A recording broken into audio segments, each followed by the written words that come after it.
everybody, how's it going? This is Rob Turley. This is the Down the Rabbit Hole podcast. I hope you guys have listened to it before because it's full of a bunch of different little golden eggs and Easter eggs of information. If you have not listened to it, listen to it now. If you say you listen to it and don't, that's not an excuse. Just listen to it because honestly, some of the gold from this has given a lot of the listeners a lot of different levels of success in a lot of different ways, whether it's from mindset all the way to sales, all the way to operations and revenue intelligence. So many different things. So my name is Rob Turley, your host, co-founder, co-CEO of What Rabbit Intel. No one cares where you work, so there's that. But I would love to introduce my special guest here, Dean. He is incredible. He's a sales influencer out in the UK, and he's been an incredible person, even though I've known him only for a short while.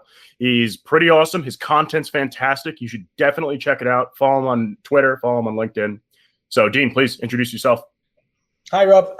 Thanks for having me. I was going to try and do my best British accent, but I'm classed as like, I've got the slangy British accent, so I can try and do the kind of BBC, but it doesn't work. So I'm the CEO founder of MAVERRIK, which is a sales and social selling and strategy company based in the UK. And we do all sorts of weird and crazy stuff. It's probably I like weird and crazy. Yeah, weird and crazy is good. So when you say, okay, first off, to give a little bit of a, a presence to what this conversation is going to be about, it's going to be about pretty much pathetic attempts at social selling and what not to do if you're outsourcing your social selling, which I would recommend not doing because they want to talk to the person that is actually at that company. People buy from people. And if nobody knew, your personal brand as a salesperson or as people that work there are actually what drive the views to the company. No one cares about your company. If you talk about yourself, you're just that annoying boyfriend or girlfriend that nobody wants to talk to. So he's here to kind of bring a little bit of light to this process, which I am excited about because he has a lot of opinions and I love opinionated people. So please, Dean. Okay, so I think the biggest thing is obviously LinkedIn has become center stage for business. All those people who went, I've got a Rolodex of people and I can do what I want. I can pick up the phone. That's kind of, it's not over, but it's in real trouble because people aren't working from offices as much and major companies are going, why are we paying all this rent? So you've got to be smarter. So LinkedIn has become a space that you can get in touch with decision makers. Everybody's getting that. But what everybody's doing is kind of losing their mind when they go on LinkedIn and all these other places and basically just firing out, buy my stuff. And you look at it, and I'm going to whinge about lead generation companies where they basically say, oh, we'll send 2,000 connection requests and then we'll send follow-up messages and all this kind of stuff. And literally you have no idea what's going out in your name and no idea of the success. And I saw one, I know I'm getting ranty, but I saw one, 2,500 connection requests. And from that and all of the effort they put in, you might get 10 leads. And I'm like, what? That's like the lowest form of performance. It's like the best, worst performance. Yeah, so that's the thing is that people treat sales as a numbers game as they would with cold calling and everything, but the sales industry is starting to transform. I preach about this all the time. Sales is not a numbers game whatsoever. It's a relationships game. And those relationships are not built from just dry firing and spray and praying into the market and just hoping for the best. This is why also the marketing industry is broken because they just spit out shit all over the place to people who are quote unquote interested. But interest doesn't pay the bills unless it's compound interest. And it's not. It's marketing. Why do you think a $20 million budget has between a 1 to a 6% conversion rate to an MQL? That's awful. God awful. That is the industry standard. You're welcome for telling you that because honestly, it is just terrible. It's not about how many impressions or how many engagements or how many likes. That doesn't matter. That's a popularity contest. It's about getting it in front of the people who actually want to speak to you. So how do you do that? In this type of a situation where there's so much crap flying around? Well, number one, I would recommend not using LinkedIn lead generation companies that just do the messaging for you because your message is the same as about 5,000 other companies. That's just some ridiculous nonsense. It's better than that. I got 2 connection requests the other day from executive leadership coaches. I mean, literally, same day, 2 leadership coaches, different countries. One the US, one was Europe, and they're both spouting their, their little TM thing about their system, and their first follow-up message was identical. I don't mean like it was just the same; it was identical, word for word. Oh my God! It's like. And then what I discovered, I went back to them to reply and said, hey, you're using identical pitches. I was blocked. So who blocked me? That was the lead gen company. Yeah, because they don't want their own customers to find out about the mistakes. Now, to be fair, if you're doing human stuff on LinkedIn, you are going to make mistakes. And everybody's afraid of those mistakes. But ultimately, the only way you make any of this work in sales or anything is you actually learn it for yourself. And I would advocate, if you kind of not outsource, but you can see why there would be logic in having somebody just take care of your messaging inbox, make sure you don't miss anything, kind of like somebody internal. You have to kind of know what you need. I'm going to go on a rant, and I know I'm going off topic here, but I think every business owner should know, even if they don't do it anymore, they should know how to sell their own product.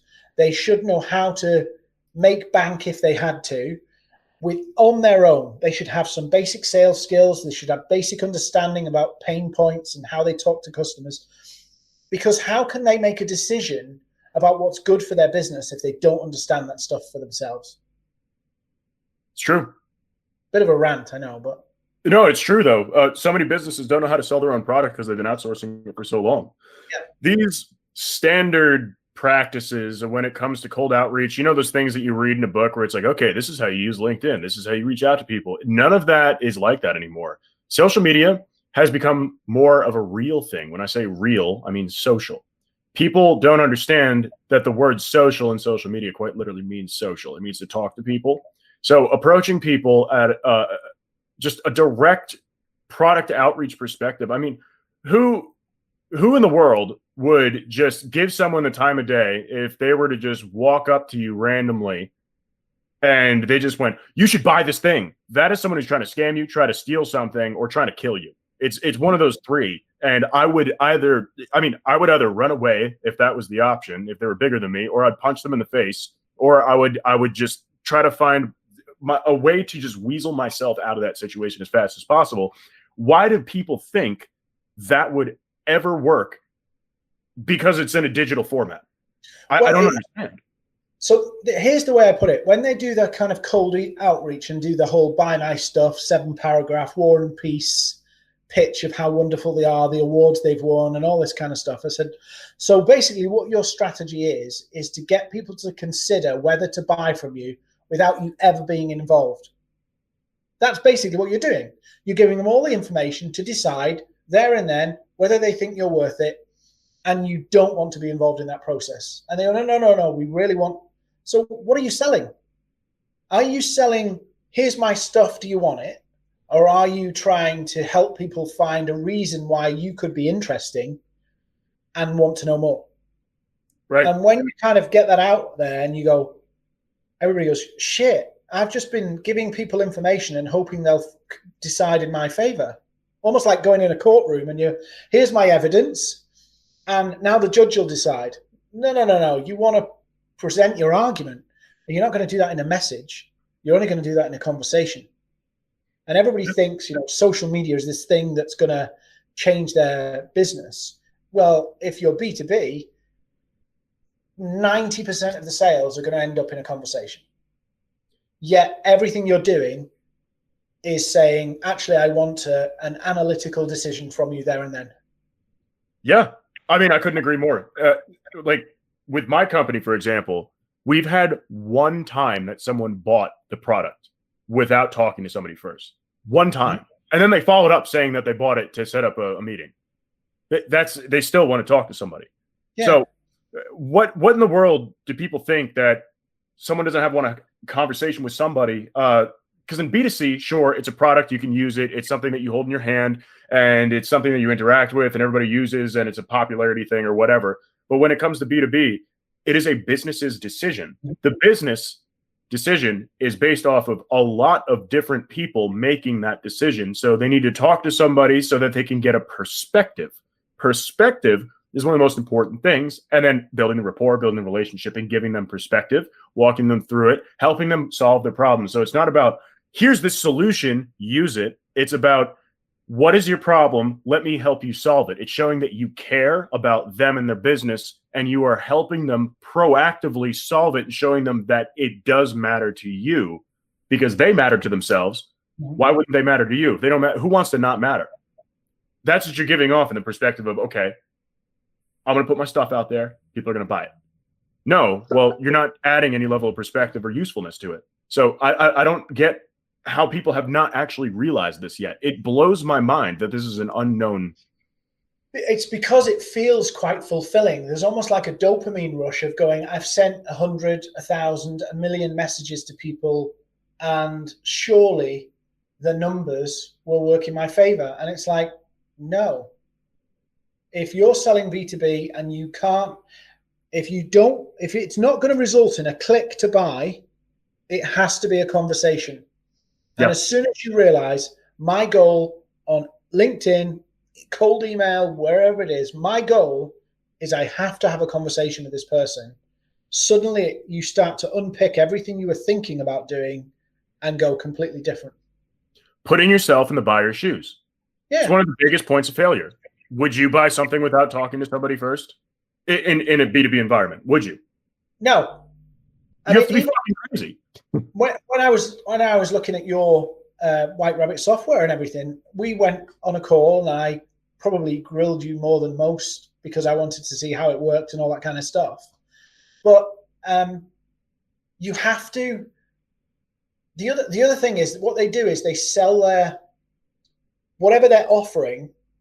They assume that the people who they're sending these messages to actually sees the benefit in having that. Like for an example, when you all this kind of niching or niching, as you'd say in the US, when you think about it and strip all of that away, let's just go back down to basics and go, if I want to sell something to anybody, I have to convince them that whatever I've got will solve a problem that they're living with. And that's the ultimate thing. And everybody's talking about, my SEO service, my marketing agency, my this, my that, my whatever. You get me started on SEO and how much of that's bullshit. SEO is garbage. Stop worrying about it. Stop spending money on it. It is literally a waste of your time. Well, SEO, I think of SEO a little bit like the arms race during the Cold War. Because just as you make a move and go, wow, we're on page 1, somebody else goes, crap, we've fallen off page 1. We need to pay somebody else to get us back there. It's just literally, you're just fighting all the time. And I think a lot of people just miss that point of somebody has to have a need and I've got to show them how to fill it. And when we talk about, like, let's say a business wants to get more customers. Yeah. I need more customers. I need more inquiries. How do you solve that problem? There are a ton of ways of solving that problem, from marketing agency, SEO, email marketing, even display advertising. There's tons of stuff. Telesales, hire a salesperson. There's a million different answers to that problem. But the person who wins is the person who shows them their solution answers the problem. So a lot of SEO companies think they're competing against other SEO companies. They could be competing against a telesales company or something else if you get to the customer at the right point with the right conversation. Whereas everybody goes, do you want SEO? And they go, not really. I just want more customers. Yeah. Yeah. And I mean, the truth behind the matter too is that, yeah, right place, right time. That's great for an impulse buy. That's transactional. Yeah. Usually the people, if the argument and the debate and the idea of the product and the solution was well presented enough, because you show, you don't tell. Just throwing your shit out there is just telling. You're not showing anything. You're just telling people, here it is. You need to show, and that takes action. Buying is experiential. Usually, one of the earliest ideas that they had of, okay, we're shopping around for this. One of the earliest companies that they speak to, one of the first companies they speak to, end up in the sale because if it was presented well to them and it was a good experience, they'll shop all around, but they're always going to just use you as the bar that has been set. So they will usually circle back and go with the first or the second company that they spoke to because they start getting too inundated, or it starts all looking the same. So you think, oh, well, I like this first one, or oh, I like the other one, you know? So the ones all in between are not going to win. I forget the actual statistic, but it's over 20% of the time. That's how it turns out. Yeah. I saw something that was, I think it was one of these CRM centric stats. So I don't know how, you know, we all make garbage data and then trying to prove garbage data. That's what a CRM is. It's garbage data because the sales team does not follow any of the rules. They don't keep anything up to date. It's all crap. Half of it's lead gen garbage. So it's just crap. And then, oh yeah, no, we have our you know, website analytics in there. That's super accurate. Well, no, it's not. Fun fact, 91% of clicks are bots. So what are you actually looking at? You're looking at garbage. That's part of why my company actually exists, is because we know that's garbage. But there's certain private data that is only centric to that company that is very valuable to look at. And then looking at the rest of it, where all the flaws are, and understanding that. But I don't mean to go down that rabbit hole right now. Get it? But yeah, that's the thing. Is CRM data is garbage data, except at the same time, it's incredibly valuable because you can see where you were and then where you are. Do you know what the best bit about CRM data is? Nobody knows what to do with it. Yep. That's why I exist as a company. What do you do with it?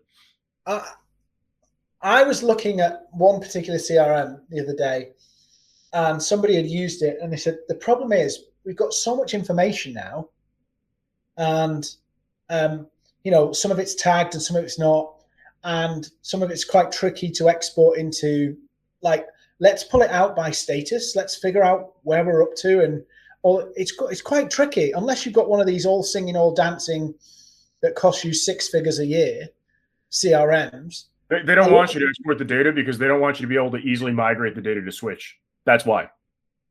But it makes it near impossible to actually know where you're up to.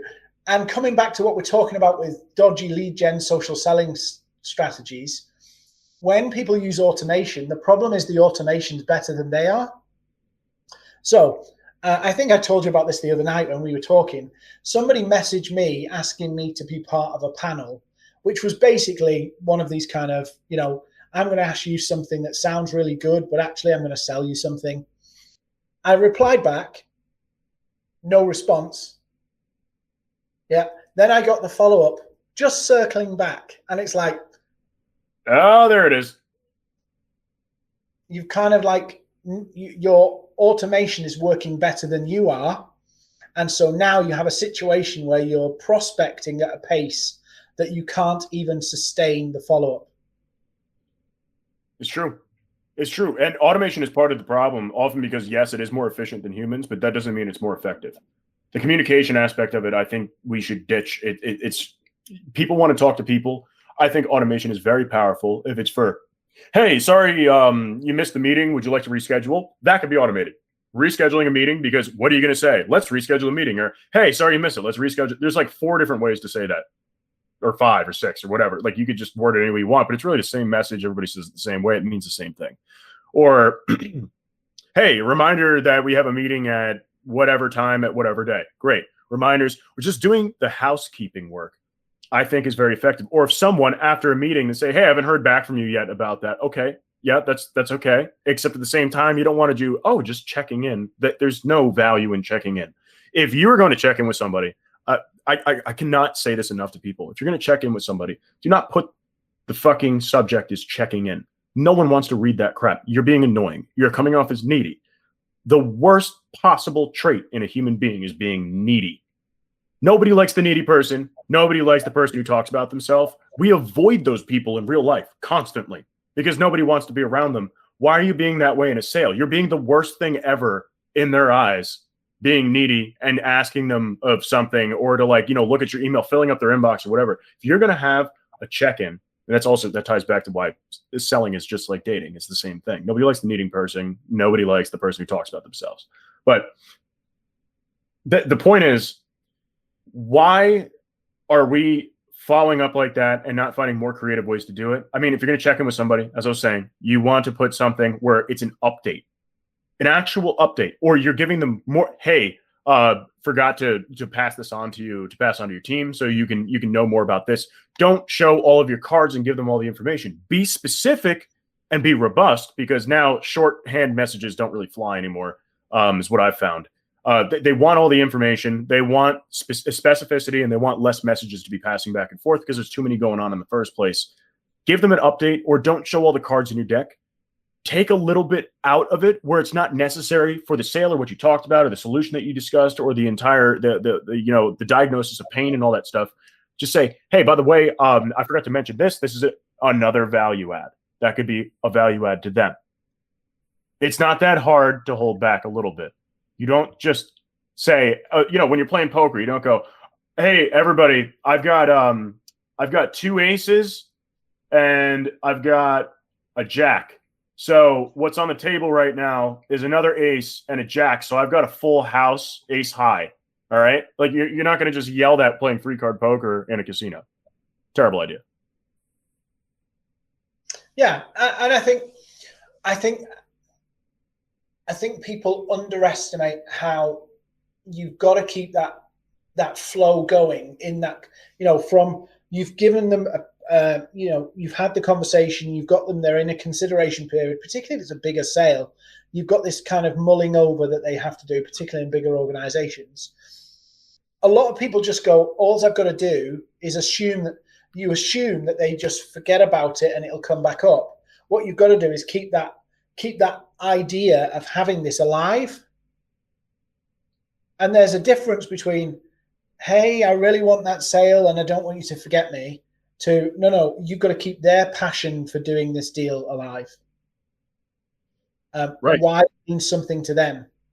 And that's kind of what you're saying. And it kind of bugs me that, well, I'll give you an example. I was prospecting on LinkedIn. I wrote my own process because I was kind of fed up of the whole connect and pitch thing. So I wrote my own process of what I can do to keep people engaged. And I decided I'd list out some prospects that I would work on. And I wouldn't give up on these people. But I would gauge my level of relationship by how much interaction we get. Now, these are big ticket sales, so I'm not kind of looking at doing this for $1,000 kind of thing. This is big ticket sales. So I did the whole work, interacted with this list for 3 years. And along the way, some of them have bought and became customers. But the bigger ones, one of them came on board and spent 200 quid. Yeah, that I've been nurturing for 3 years. Jesus Christ. All right. A week later, they spend 20,000. A week later, they spent $150,000. If you abandon things because if you know the potential of an account, you don't let it go. And some of them just test you to see how you respond. And you can almost, and I teach this now, is if you want to go on social media and try and sell something, is there something, a part or a component of your business that you can allow people to almost experience working with you before you actually give them the big sale? Yeah. Yep. It's piloting. You're going to test drive a car before you buy it. Only people who are ridiculously stupid will not do that. They're just going to outright say, I want that one. Nobody does that. The same way that, one of the best things that Best Buy or just phone stores, just Verizon stores, whatever, or Apple or anything, letting people actually use the technology. Yeah, sure, it's hooked up to a freaking cable that you need a bolt cutter to snip, but it's you can try the technology first. Giving people a sample is important, and thinking that someone's going to spend $10 million to adopt something across their company. Do you know how many enterprises that I've spoken to will never do that because they've made that mistake more than once. They've dumped money into something and it was just broken, never worked. So they fear working with people at a mass scale. They won't just adopt. And in a big organization, you know, I'm being very generalized here, but a lot of it is don't fuck up. The culture is don't fuck up. Yep. Because if you do, you get fired. And these are the same people that are afraid of talking to their boss or making a complaint or saying, oh, we can improve this process to do X, Y, or Z, because they are afraid that if they speak up, they're going to lose their job, which is a toxic environment. And so that is what you're working with. You're working with a grouping of people in a toxic environment that are afraid to make a mistake because that's their ass. So, you know, when you think about it on LinkedIn, everything we've said, or any kind of process, email, wherever, right? You start at the very beginning, you connect with that person. They don't know who you are, but they've checked you out a little bit. They've checked you out to the level that they think they'll accept you as a connection. They've vetted you and gone, you've passed that vetting. Then when you send your sales pitch message, they will vet you as to whether they think that message and what you offer, firstly, you are credible, and whether they think that they need it. And if you catch them on the right day and they're in crisis and they just so happen to be looking for that, you might have a chance. But actually their level of trust in you is based on the last thing that they did with you. So this whole pitching stuff it just does not work, because humans need to interact with other humans to gain trust.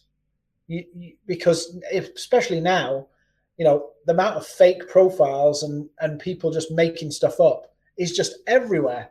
So hearing a voice, looking somebody in the eye, even if it is by Zoom, is still a fundamental component, and people forget this at their peril if they're going to try and sell through digital channels. Yep, that reminds me too. I saw this LinkedIn post. I absolutely loved it. I forget who the hell posted it, but it was somebody of some sort of level of influence, but it's even besides the point. They said, what's the reason why salespeople call and leave a message? Is it to make the sale? No. Is it to leave that message so they can get back to it? No. Is it so that they can better connect with that person? No. The reason why they send the message, they leave a voicemail, is so that the person can hear a human voice. That's it. Mm-hmm. It makes you, instead of a number or a name, it puts an actual human being behind it. So you feel like it's something that is real. It adds the real level to it. Because when it's digital, people think that, oh yeah, it's digital. It's fake. Everything in a digital environment is fake, which it absolutely isn't. But a lot of the times that it is. And same thing with if you don't have a profile picture. Put a profile picture on. I don't care if you're only showing your face or if you think you're ugly. It doesn't matter. If you're not showing your face, I will literally never do business with you. Ever. If someone will not put on their camera when I'm in a meeting with them, I don't trust them. I will not partner with you. Yeah. You see the other people who, you know, well-meaning, but what they do is they go, well, it's not about me, it's about my company. And they replace their profile picture with their company logo. And it's like, oh, Jesus Christ. Talk about a spam account, instant spam account. It's just, I think sometimes we just lose our brain. And it's like all the common sense stuff just falls away, and it becomes about numbers and scale. And then people go, well, yeah, but we've got a big business, so we need that numbers and scale. Fine. So do relationships at scale. Numbers and scale are important, but people have to understand that numbers and scale are the result. That is the result. How are you going to get to the result? Well, not by using the result. The result is the result. The process to get to the result is the process. If you're using the result as the process, you're not going to get shit. It's just, it's working backwards. It's like saying, you know, if X plus Y equals Z, you're saying, well, I have Y plus Y, so that's also Y. That's what you're saying. There's no actual equation happening. There's no actual logic to that entire process. Actually, it would be X plus Y equals Y. That means X equals 0, which means there's no process. Yeah, go ahead. So I heard a story. I don't know you know, when you hear these kind of stories, they kind of like, they become a bit glossy. But this one is a story from somebody I trust about a car salesperson who hasn't sold a car to a new customer in 5 years, but is the top performing car salesperson for that dealership. And somebody went up and asked him, I'll try and find the video and share you the video. It's a guy I know who shares this story. And somebody asked him, so how do you do this if you don't sell to any new customers? He said 2 things. I ring my customers who've already bought a car from me every month, and I ask them, is the car running okay? And check on them, make sure that they're enjoying their vehicle every month. And I send them a birthday card. You care. Top of mind. Top of mind. Doesn't need to find any new customers. And it's like, that's just a very simple thing. Oh, yeah. It's the simple things that work.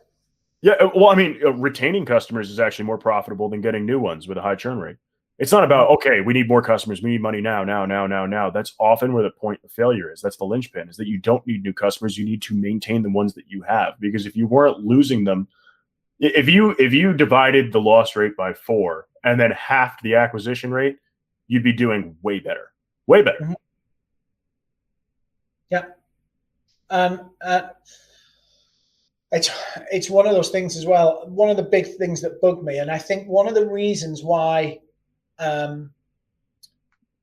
this kind of urgent kind of panic kicks in of businesses needing to get sales so they forget the basics of it, is that they don't invest in developing relationships all year round. So particularly in smaller businesses, what they do is you've got a business owner who's involved in delivering for customers. And so what happens is they get really, really busy. And so they neglect the new relationships, and they neglect relationships. So then once that kind of piece of work, or once that busy phase ends, they go, crap, what am I going to do now?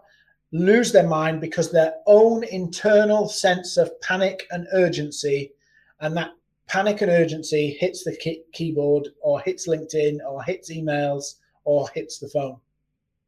Yeah, just relax.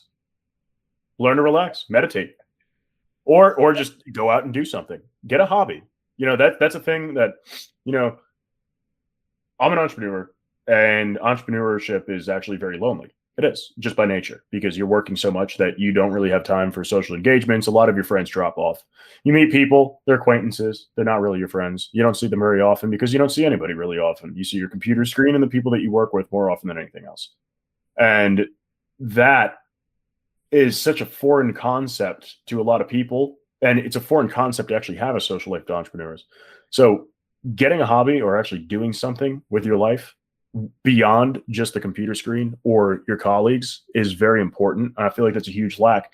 Also, that's where social media comes in too, is that when you are more relaxed, or if you're posting about your life or things that are important to you, people actually care more about you taking care of yourself and you saying good things and actually, you know, adding to society than they do about what your accomplishments are. People actually usually get pissed off at accomplishments because they're jealous.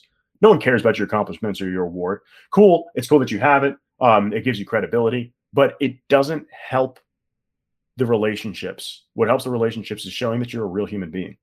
And then being that real human being is what projects into that social selling environment. So you're a person. You make mistakes. You put your pants on like everybody else does. The thing that I dislike this a lot, is that CEOs, a lot of them for larger companies, they're quote unquote unapproachable. Why is CEO unapproachable? They're just the same as anybody else. Like, really, I mean, they're just another person who's just going day to day. It's just that they had a really good idea, or they're really good at their job, and they work a lot, and they get a lot of results. They drive people. They're a leader, but they just want to have a conversation like anyone else. The fact that people treat them any different also kind of excludes them from the rest of society. It's that, oh, that's that person. You know, you can't talk to them that way. Well, what the fuck not? Some of the best relationships, when I first started out, just a little story, when I first started out, one of the biggest things that I think was an advantage to me is that I don't care if I met the CEO of Microsoft or whatever. I will treat you the same as anybody else. I will literally pull your leg. I will fuck with you and I will make fun of you and I'm going to have a good time. And it's going to be an interesting engagement. And I don't even respond to, oh, I did this, this, and that. I don't even respond to that. I go, okay, whatever. I don't care. What does that have to do with this conversation that we're having right now? There's no reason to flex, as the kids are saying it, or to showboat, right? Showboating doesn't make you look like a good person. It makes you more unapproachable, more avoidable, and harder to talk to. So being easy to talk to is one of the most important parts of social selling, and that's what people don't understand. Well, oh, I'm a CEO. I'm going to send this person to a salesperson.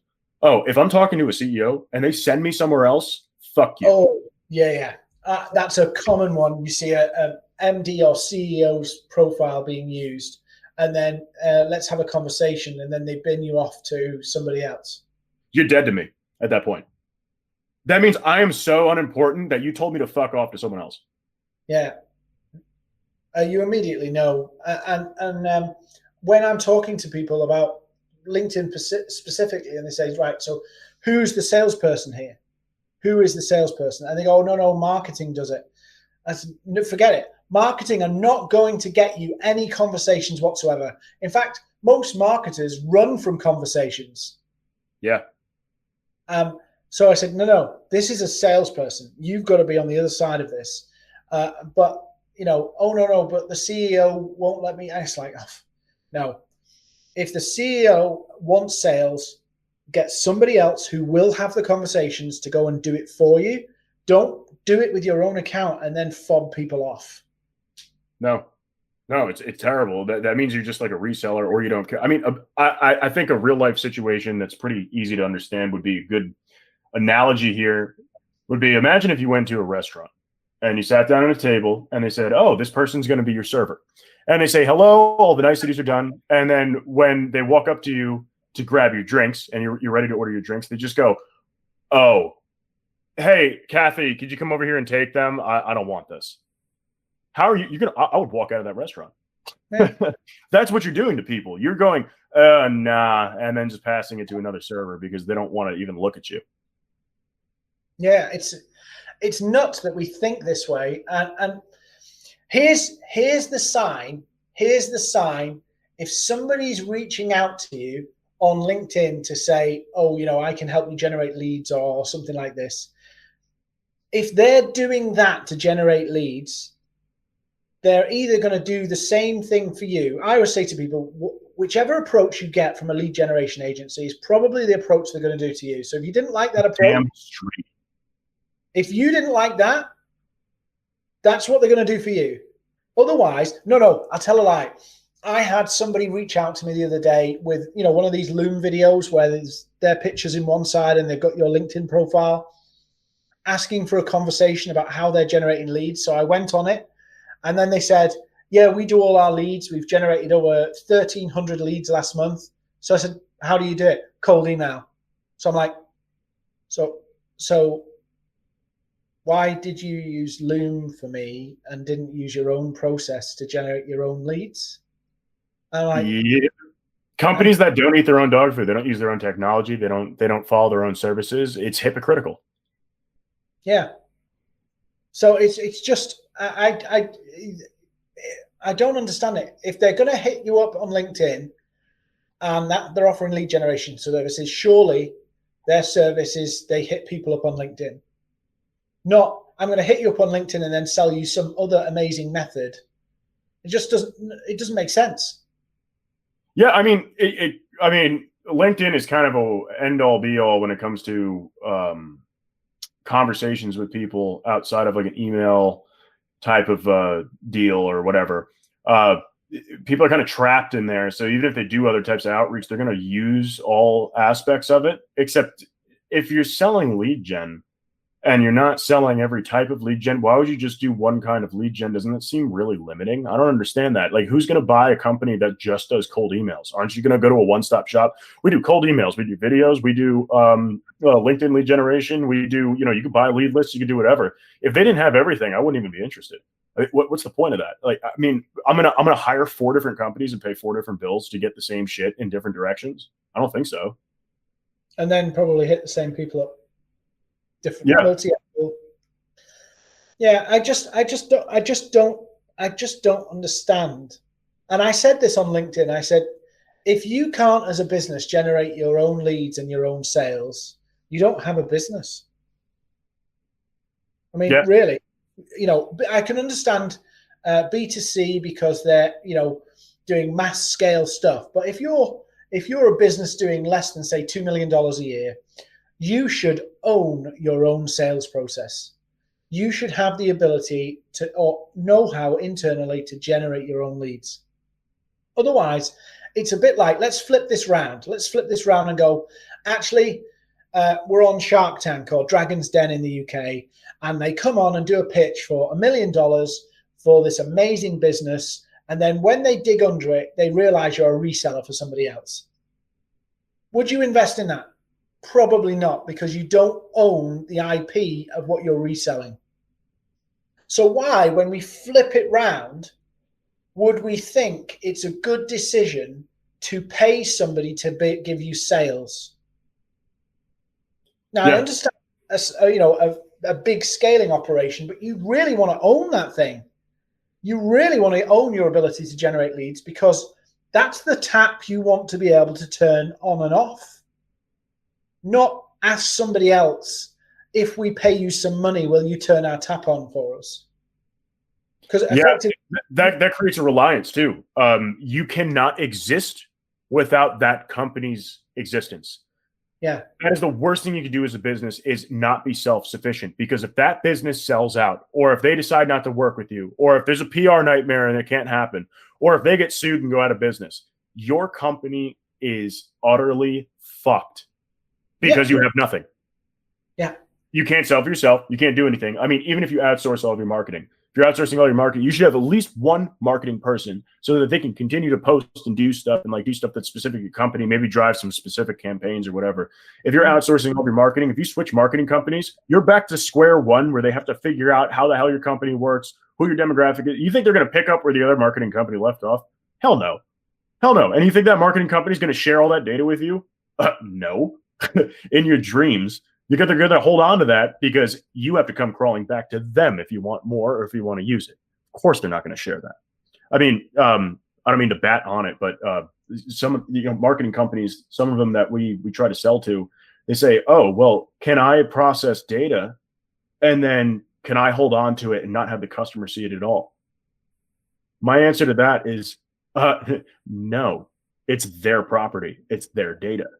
Why do you want to do that? Oh, well, so we can work with them, and they don't need to be bothered by it. No, you want to limit them from actually understanding their own fucking business and then being able to work without you. So they're not a good fit. That's eliminated. No thanks. We're not going to work with you, because you're part of the problem. Yeah. I think there's no problem with getting help in, but if that help knows your business better than you, you're in real trouble. And I think the danger is with a lot of these lead gens, to be fair, some of them are quite clever. Some of them are brilliant.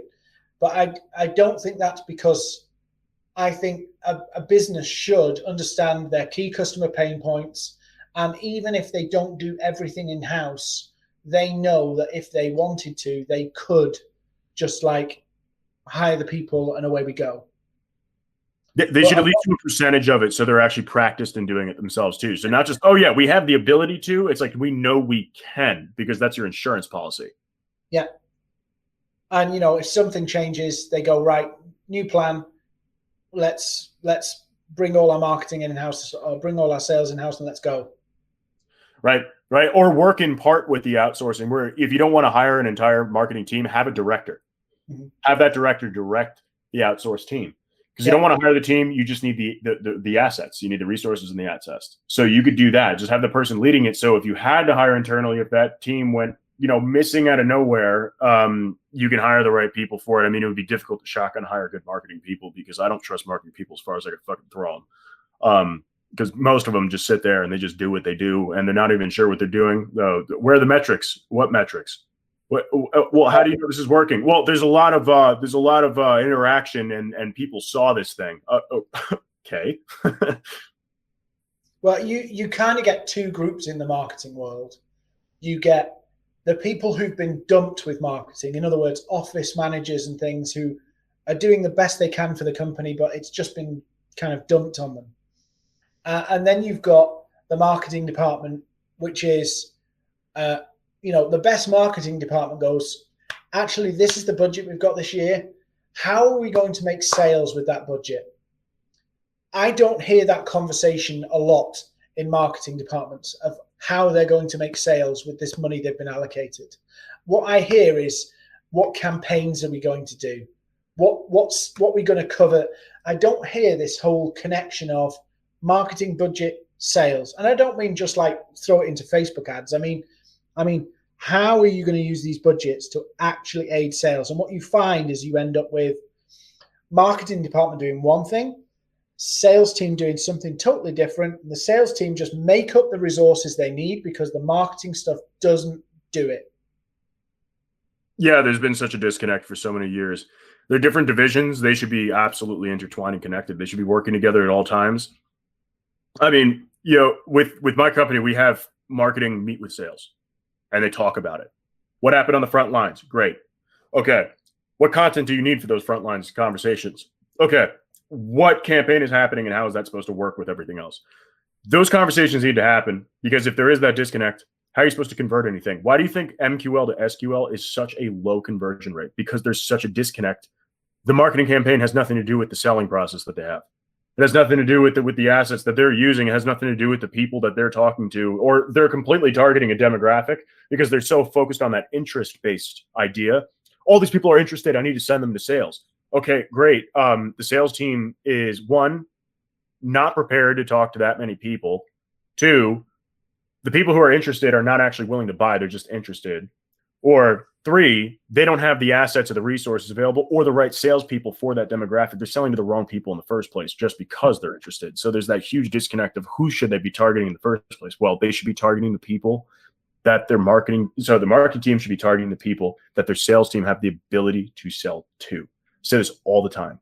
It should not be about this is where, it's going viral, it's heating up, whatever. No, it should be, we're getting this content in front of the people that our salespeople can actually work with. Because otherwise, you're wasting how much time for the salespeople? There was a case where I was talking to a company, 140 million marketing qualified leads a year. What? What qualifies them? The fact that they have a driver's license? Is that the qualifier? They filled in a form and got a download probably, and that becomes a lead. And it's like, yeah, but so there's most people don't understand. Yeah, most people don't understand the difference between intent and interest, and they're not the same thing. Somebody can be interested in us or you. That's curious. Look at that. Isn't that wonderful and clever? But then the intent of somebody going, you know what, this could really help us refine what we're doing.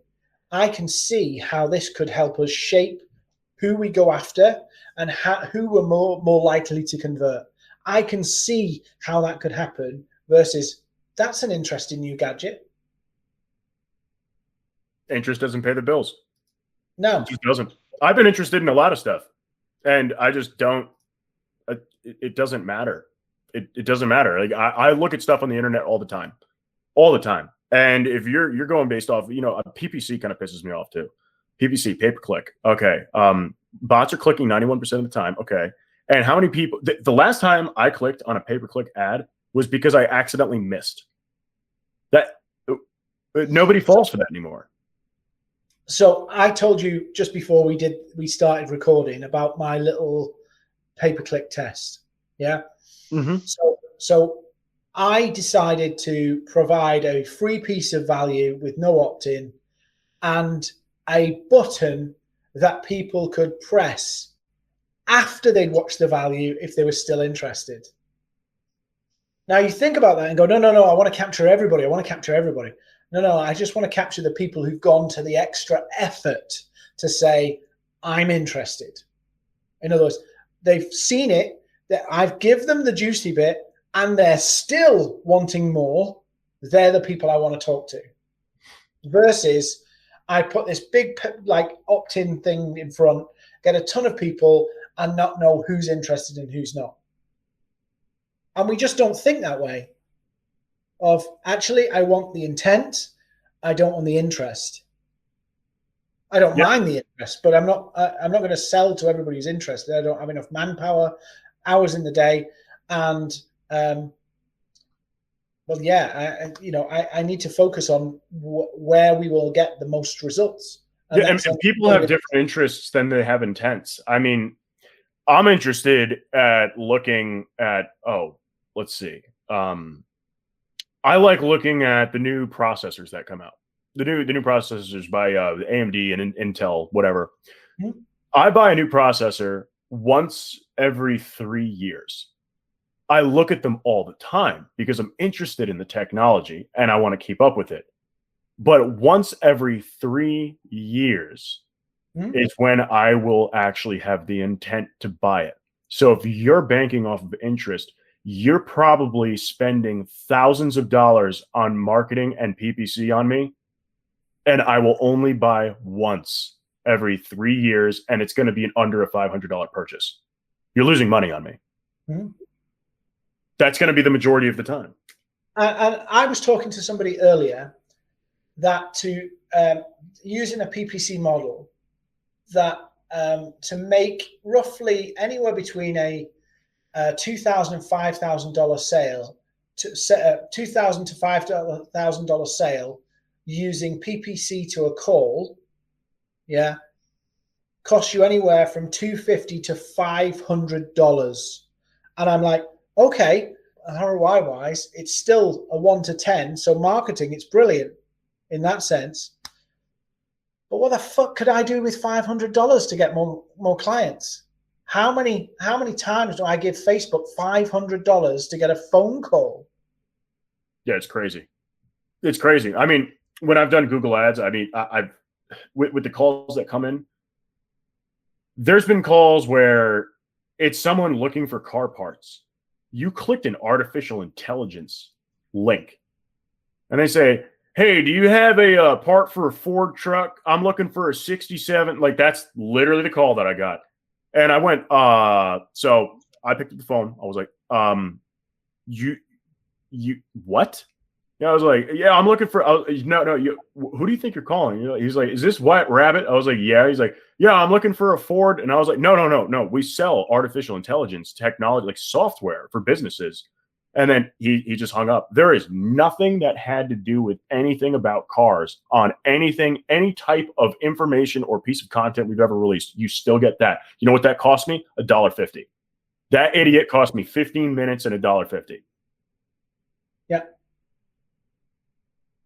It's not effective. The inbound call stuff, unless you're like a restaurant or something like that. I mean, even still, it's just not going to happen.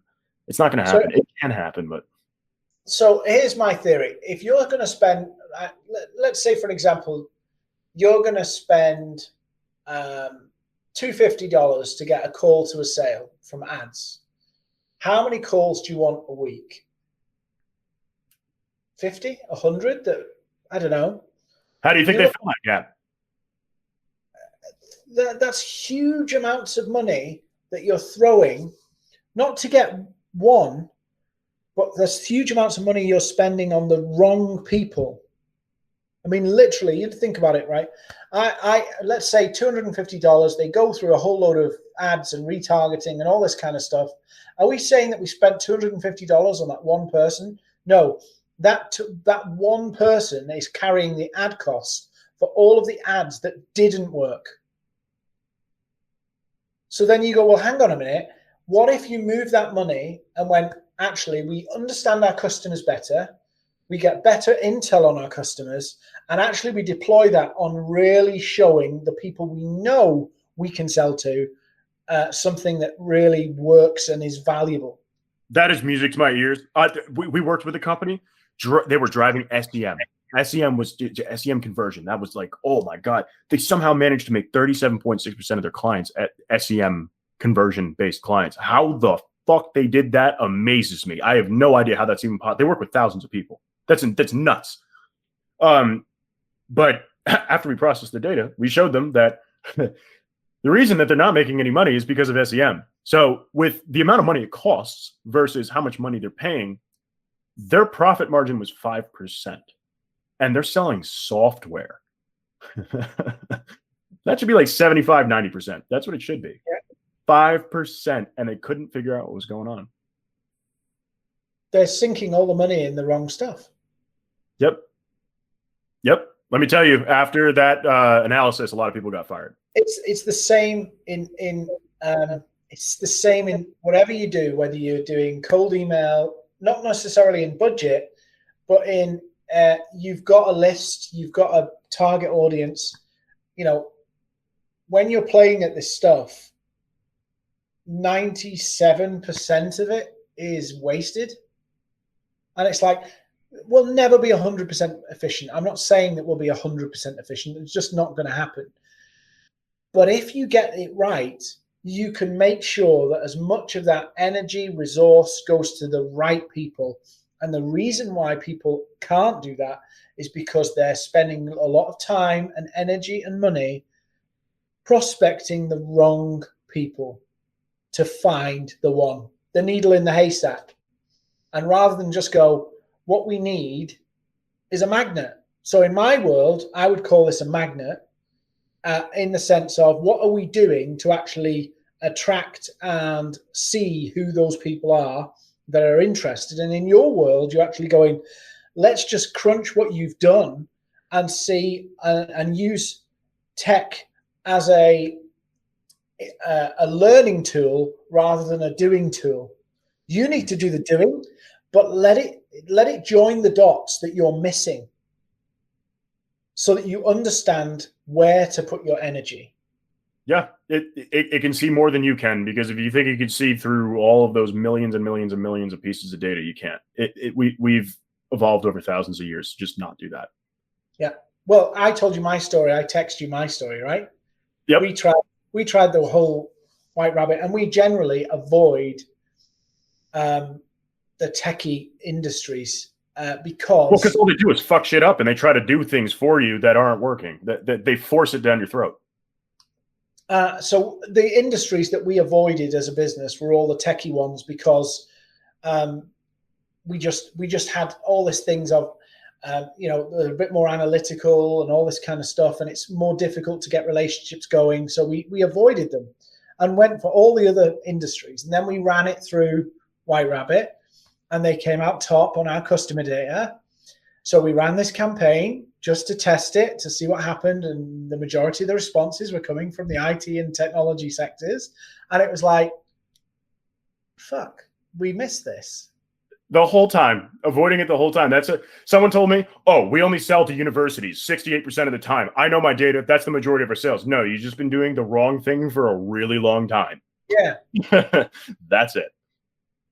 Yeah. So I'm so happy you got results out of that. That makes me so incredibly thrilled. So it's good. So we're going to be playing more about, but we just literally, I can remember when we got a guy analyzing all our prospect lists, we said, no, just avoid the IT people. And then you look back at the biggest spenders within our business, and they were all technology related companies.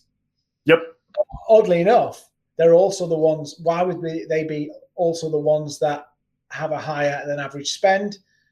Because most of what they do has a higher than average spend. So it's all logical after the event. But up to that point, it was like, no, they'll be more difficult to get on with. They'll be more analytical. It'll be harder to build the relationships. You waste a lot of time. They won't want to do it your way. So we discounted them. And that is right there, living proof of the assumptive selling process. Yeah. You don't know what you know until you know it. That's the thing. It's like, I like to say to people all the time, you know you're smart when you know enough to know what you don't know. And if you think you know what you don't know anything at all. So it's just... Are you kind of regurgitating Donald Rumsfeld there? I don't even know what that is. There are known knowns, unknown knowns, and known knowns, unknown knowns, and unknown unknowns. I've never heard that before. Well, go check it out. It's Donald Rumsfeld, and he said it about the kind of Iraq war and 9/11 and everything. It was like this saying that he said there's known knowns, unknown knowns, or known unknowns and unknown unknowns. It's like, which one are you? I'd rather know that I don't know something, but sometimes you get caught into a position where you don't know what you don't know. Yep. You know enough to know what you don't know. That makes you smart. That's the sign of intelligence right there. The smartest people I've ever met all know what they don't know, and they're open to admitting it. So important. So like then it's just denial. If you don't know it and you think you know it and you're telling yourself you know it because you don't know it, you're in denial. That's a fact. That is a fact, because that's what denial is by definition. You're denying the truth. Denial. So if you don't know the truth, you're denying yourself of the truth by saying that you think you know it, right? And so I try and do this with emails. So I will sign up for people's emails, not necessarily because I want to buy their stuff, because I want to see their process. I do the exact same. Why do you think I follow influencers so I can understand what they do? Yeah, I've been through so many. I have an email address that I literally use now for all of those things, because I want to study process, because I'm constantly aware that my process needs to improve. Now, I could cripple myself and actually try and improve it constantly and never actually implement something, and people will do that all the time, of this week's new process is this and this week's new process is that, and so you end up with this mess where actually the salespeople just figure it out for themselves and just tell the managers, yeah, that's what we do, and then go do whatever, because you can't build any stability. Yep. But I like to look at it and go, I need to keep learning. I need to keep adapting what I'm doing. I can't just stay where I am. And I'm acutely aware that my process has to get better and has to get smarter the longer we're in business. And some businesses, I can remember sat in a room with a business. They did work with major banks, and they were not doing just short of 10 million turnover business. And they brought us in to go, we're not growing. We've been flatlining for years.